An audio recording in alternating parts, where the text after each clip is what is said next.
ក្នុងជីវិតប្រចាំថ្ងៃនាងជានិស្សិតសាកលវិទ្យាល័យធម្មតាប៉ុន្តែនៅលើបណ្ដាញសង្គមនាងជាអ្នកជំនាញតន្ត្រីបុរាណនិងនិពន្ធបទភ្លេងថ្មីៗជាច្រើន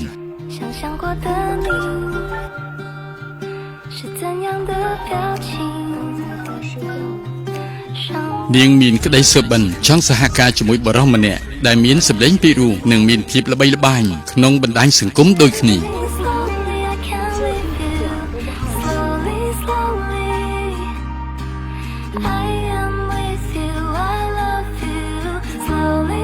សម្លេងរបស់គាត់បានដកជាប់ក្នុងបេះដូងរបស់នាងប៉ុន្តែមិនដែលឃើញមុខគាត់ឡើយ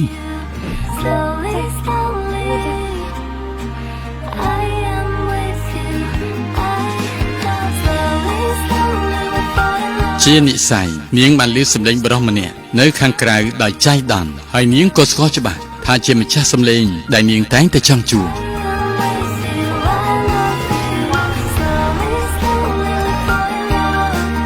ពួកគេចាំមានទំនាក់ទំនងជាមួយគ្នាហើយផ្ដើមពីតន្ត្រីរហូតដល់មានមនោសញ្ចេតនាស្នេហា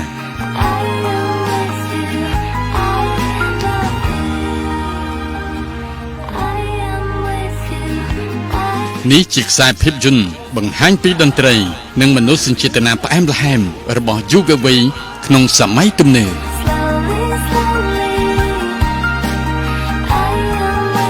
ទទួលសិទ្ធិផ្ដាច់មុខដោយក្រុមហ៊ុន PPCTV រឿងសូរសំឡេងដកក្នុងបេះដូងមានផ្សាយជូនទស្សនាចាប់ពីថ្ងៃអង្គារទី8ខែកក្កដាឆ្នាំ2025ជារៀងរាល់ថ្ងៃនៅវេលាម៉ោង11ព្រឹកនិងម៉ោង8យប់នៅលើកញ្ចក់ទូរទស្សន៍ខ្សែកាប PPCTV តែមួយគត់គឺប៉ុស្តិ៍លេខ9